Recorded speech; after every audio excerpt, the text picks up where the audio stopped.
So here's another caution about the 4P and the sequence. The sequence, the first time you run it, you need to run it in order. But when you start iterating, like you want to adjust the price, maybe see if a different positioning works, iteration will run in parallel, but the sequence still is the primary function. So here's the 4-section summary. Remember, it's not this, it's this. Segmentation, targeting, position, which basically is, who are you for? Which segment do you appeal to? And how are you positioned within that segment? Then it's the 4 P's of marketing: product, price, place, promotion. That sequence in that order. Customer research. Find out where your assumptions are wrong before you spend $1 on promotion.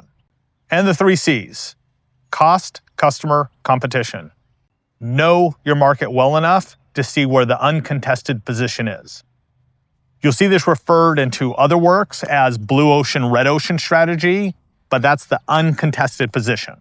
And that is the marketing curriculum. And for a business which has a defined market, a named customer, and a clear position, this is a great curriculum for them. It's a comprehensive, well-structured framework. And here's the gap. The syllabus does not teach you how to make a compelling market edge from scratch. And here's how you break down a compelling market edge. Edge, what gives you an edge in the marketplace? Compelling, what's going to compel a person to buy? A CME, compelling market edge, comes before the positioning, or it's like positioning on steroids. The CME is the step that comes before the STP, and what makes positioning possible. It's the answer to the question, for whom is your product or service the only logical choice?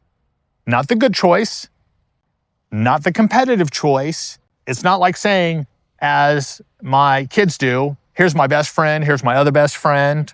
It's the only logical choice. How my daughter would say it would be the bestest. And the CME has to be specific, ownable, and demonstrable. Not, we provide great service. Thank you for your business. Or not, we provide competitive prices. It's a claim no other company in your category can make because it's yours. The curriculum assumes the hardest problem is already solved. And through all my years of experience, getting the CME right is one of the hardest things to begin with correctly. The syllabus describes positioning as a concept. Session 3 is dedicated to it, but it's taught like an analytical framework tied to a pharmaceutical launch with a very beautiful pharmaceutical sales rep pitching it to a good-looking doctor. How do you evaluate your position in the market? How do you choose a target when multiple segments exist? How do you map your position against a competitor? Critical questions, every one of them. None of them answer, how do you create a position when you start from zero? That's the gap. It is what small and mid-market businesses need that should be session 1 in the syllabus. That's what $100,000 leaves out. One step before the other 4 sessions. The step the cases assume is already solved. What I gave you is complete, not parsed up.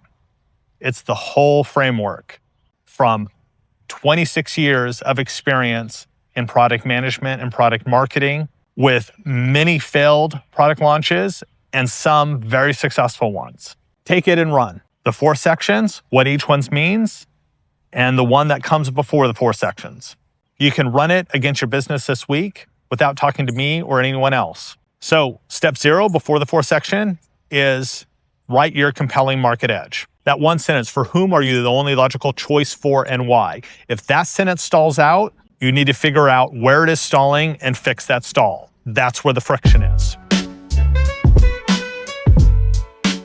What specifically am I for?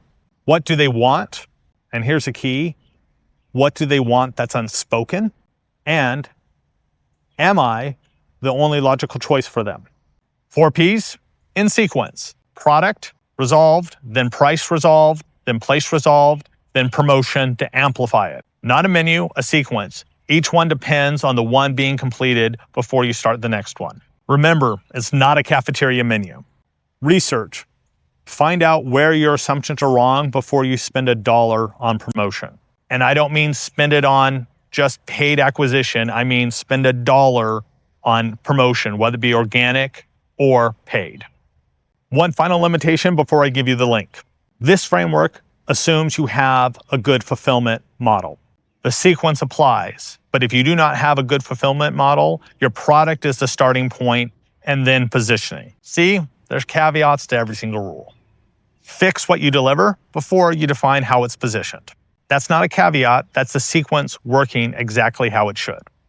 Now, if you want to run that sequence of your specific business with someone in the room, that's growth diagnostic.